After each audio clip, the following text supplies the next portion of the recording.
ජෙස්පීටයි.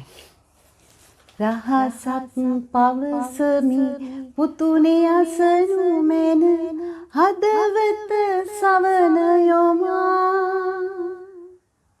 රහසක් පවසමි අසනු මැනවේ. මොකක්ද ඒ රහස? ඇත්තටම උන්වහන්සේගේ ඒ අන්තිම රාත්‍රී භෝජනය පවත්වන්නට පෙර උන්වහන්සේ කියපු කාරණයක් ඒක ගොඩාක් දුරට නිකන් සැඟවිලා වගේ. සැඟවිච්ච දේවල් මතු කරලා එළියට අරගන්න එක මං හිතනවා ඔබෙත් මගෙත් දූතකාරියක්. ඉතින් අපි මොහොතකට කියවමුකෝ ඒ සැඟවුණු අභිරහස්මක බලය උන්වහන්සේ සතුව තිබුණු මාක්තුමාගේ සුවිශේෂයේ 13 වෙනි පරිච්ඡේදයේ මෙන්න මෙහෙම උන්වහන්සේ ගෝලයන්ට කියනවා. නුමුහුන් රොටි මංගල්‍යයේ පළමුවන දින උන්වහන්සේගේ ශ්‍රාවකයෝ පාස්කු භෝජනය වළඳන පිණිස අප ගොස් කොතැනක පිළියෙල කරනවාට ඔබ කැමති සේක් දැයි උන්වහන්සේගෙන් ඇසූහ. උන්වහන්සේට තැනක් නැහැ. නියමයක් නැහැ. උන්වහන්සේ අනගාരിക පාරේ ජීවිතේ මුහුදු වෙරළේ ජීවිතේ යන තැන අබ්බා තාත්තා ගැන ප්‍රකාශ කරන ඒ මහඟු වූ ජීවිතේ තුල ඒ ගෝලය අහන කොහෙද අපි දැන් පාස්කු භෝජනය වළඳන ඒ අන්තිම භෝජනය වළඳන තැන. ඔවුන් දන්නේ අන්තිම භෝජනය කියලා. හැබැයි වළඳන තැන අහනවා.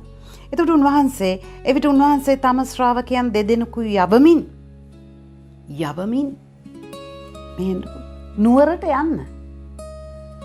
නුවරට යන්න ගිය විට වතුර කලයක් ගෙන යන මිනිසෙක් ඔබට හම්බවන්නේය. අරුම පුදුම කතාවක් කියන්නේ. උන්වහන්සේ ඉන්නේ එක තැනක. උන්වහන්සේ නුවර ගැන කියනවා. ඒ නුවර ගැන කියනවා. කියලා කියනවා යන්න කලයක් ගෙනියන යන මිනිසෙක්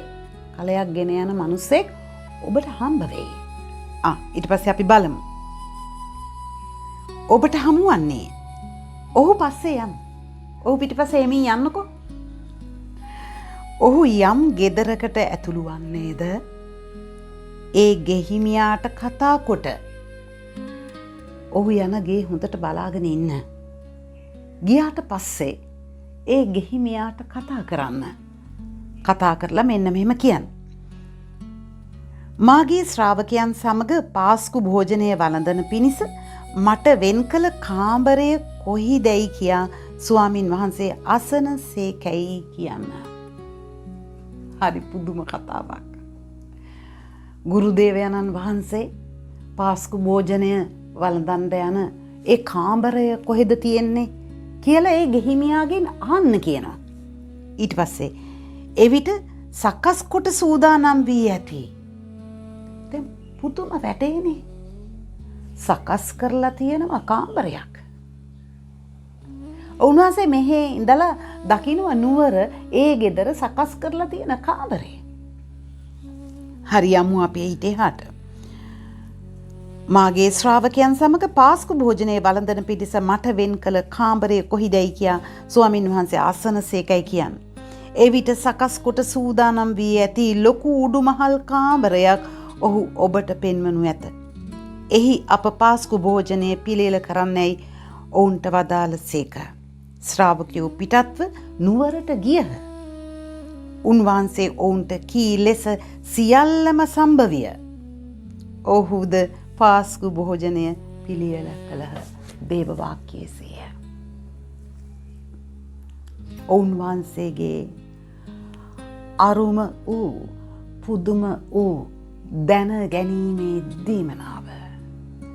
එක්තරා විදියකට ඒක දිවැසි වචනය. පියාණන් වහන්සේගෙන් ලද ඒ ඇස් දෙක නුවර වෙසෙන අර කලයක් අරගෙන යන මිනිස්සයව දකිනවා. හැබැයි දකින්නේ තාම කලේ අරගෙන එයා එළියට බැහැලා නැහැ. හැබැයි එළියට බහින වෙලාවේ තමයි මේ ශ්‍රාවකයෝ නුවරට යන්නේ. මොන විශ්මයක්ද? වෙන්න තියෙන දේ සම්පූර්ණයෙන් ඔවුන් වහන්සේට සක්සුදක්සේ පැහැදිලි. ඒ සක්සුදක්සේ ඔබේ ජීවිතය ගැන, මගේ ජීවිතය ගැන දන්න ස්වාමින් වහන්සේට අපි නමස්කාර කළ යුතු නැද්ද? ඔවුන් වහන්සේ අද උත්ථාන වෙන බව අපි මේ සුදු සතියේ මෙනෙහි කරන්නට යනවා පාස්කු දවසේ. එතකොට ඊට ඉස්සරින්ම ඔවුන් වහන්සේ අද ඔබේ ජීවිතේ, මගේ ජීවිතේ ජීවමානයි. ප්‍රේමවන්තේනි, ඔබ පිළිබඳව, මා පිළිබඳව මං කලයක් අරයි යනවද?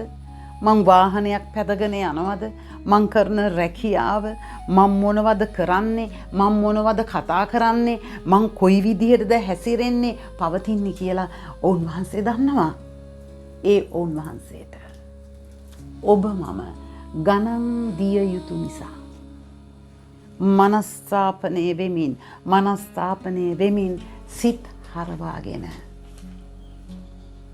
ඔවුන් වහන්සේට නමස්කාර කරමින් අපේ ජීවිත හරවා ගනිමු. ජෙස්පීටයි.